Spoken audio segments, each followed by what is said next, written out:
Well, welcome to the office hours. I'm Mark Burford, and I teach in the music department. I'm Kirsten Valnes, and I teach music theory and composition and electronic music, songwriting, a variety of things. And you might think about what we do and what you would do here as kind of three types of experiences. We have music theory courses where you're learning about the kind of rudiments, electives, which are in history, ethnomusicology, and composition and other creative kind of music making, music creating activities, and then performance or ensembles and private lessons.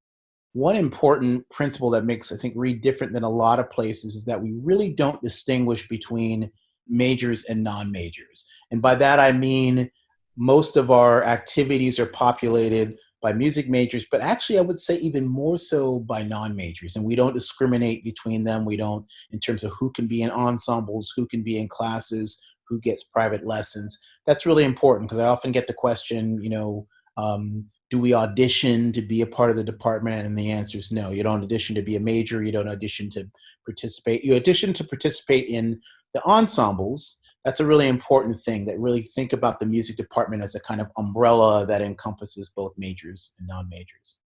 I'm a music historian. I work on late 19th and 20th century African-American music, but also on late 18th, 19th century Austro-Germanic music. So I teach classes on both. For instance, next year I teach a 2-course sequence on music history, and then I'm teaching a class on opera, sexuality, and empire, focusing on Aida, Carmen, and Madame Butterfly. I'm also teaching a class on music and the Black freedom struggle, on focusing on African-American music between the Civil War and World War II, and then a course on 60s popular music focusing on women in 60s popular music. Our ethnomusicology classes are taught by our ethnomusicologist Morgan Luker, whose specialty is Argentinian tango. So next year, for instance, he'll be teaching a class on Latin American popular music, a class on music and politics, a kind of intro to ethnomusicology class that's required of majors called the cultural study of music, and then also classes on ethnography and music and materiality, which are kind of more social scientific oriented classes. I mean, those classes are usually paper-based, reading and paper. They're conference, which means you will read and listen and then have a conversation with your professor and your classmates. For composition, we have a variety of choices. There's an actual composition class, which is more focused on learning to write for acoustic instruments. So at the end of the semester, ideally, you'll have your piece performed by some professional musicians. So you get a good recording out of it, and that's always a nice reward. I also teach the electroacoustic music class, where you actually don't need a lot of music theory or any music theory to take that class, because we're dealing with sound more on its own level as just sound. And so we learn to record and produce audio using Logic. We have a concert at the end of the semester for that as well. And the collaborative creativity class is meant to be more of a multidisciplinary approach, where regardless of what kind of art you come making or what kind of interests you have, you can work with others in like a team environment to create creative projects that have spanned from music videos to public art projects that were benefits raising money for local people in need. And so that class, we do a bit of more reading and discussion about how other people are creating art in the world. But the primary focus is also creating work of your own. And then the songwriting class is essentially what it sounds like. You try writing different types of songs, and often people perform them themselves, but not always.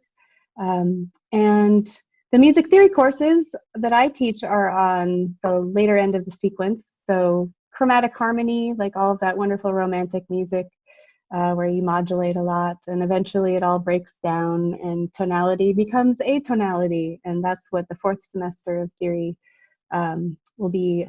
We get to explore all sorts of music that has been created since basically the turn of the 20th century. And it's exciting to cover more recent music, because I would say a lot of music curriculum, like the curricula out there, are working on this, making it more modernized and broad in its approach. And we're definitely doing that as well. The last thing I'll talk about is our performance side of the department. So that happens in kind of two ways. One is through our ensembles. So Reed has an orchestra. It has a chorus and a collegium. The chorus is a kind of larger ensemble. The collegium is an auditioned chamber choir. And we also have a jazz ensemble, which is directed by John Savage. Our orchestra is directed by Giancarlo Castro. Our chorus and collegium by a new faculty member starting next year, Shohei Kobayashi. And then our chamber music program, we kind of pair students up so they can meet once a week and perform repertory and kind of match make students in terms of where they are with their level of performance. Private lessons, basically, you'd sign up, you get a certain number of lessons over the course of the semester. My collaborative class has been, I think, one of my best experiences so far, because those students, they've done an amazing job of, learning to work with different personality types. And, we sang a lot together at the beginning and did lots of games and exercises where people would really get to know each other and not, feel like you are able to fail and really take a risk creatively, and that everyone will be there to support you instead of, be competitive with you. So it's helpful to just have those discussions and everyone be on the same page trying to make something that they care about. I think uniting music, theater, and dance under one roof, it's a beautiful building, really remarkable facilities. I mean, the dance people say it's the best dance floor in the city of Portland. I think that's really galvanized and really affirmed the students at Reed in terms of their activities, and given a space for them to congregate, not just among the music students, but where music and theater and dance students can kind of interact as well. So I think that's been a real change in the culture for the arts. There is a cappella group called the Herodotones that's very active and increasingly active at Reed. Not to mention what goes on kind of Reed After Dark, where we have kind of, Reed bands, students who have bands and do other things. There are students who are professional musicians around town and that sort of thing. So in terms of that, it's a real vital musical community. There are opportunities beyond the classroom and ensemble context. So for instance, we have a regular Friday at 4 series. So, 4 or 5 times a semester, we have a concert where students, say you've been working on a piece in lessons and want to just perform it for an audience. You can do that, whatever instrument you play, or maybe a piano trio wants to do something, or the jazz ensemble plays at a Friday at 4.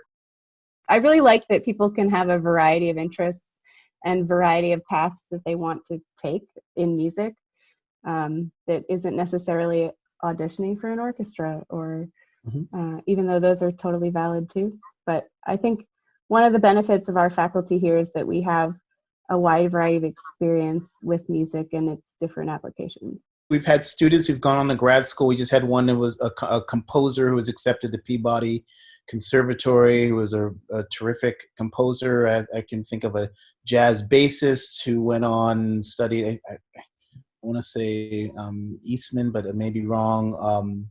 Another person who went on to an ethnomusicology program, the UC Santa Barbara, and wrote a thesis with Morgan and went on to an ethno program. And then there are people who just say, I want to play in a rock and roll band. A couple really, really talented musicians.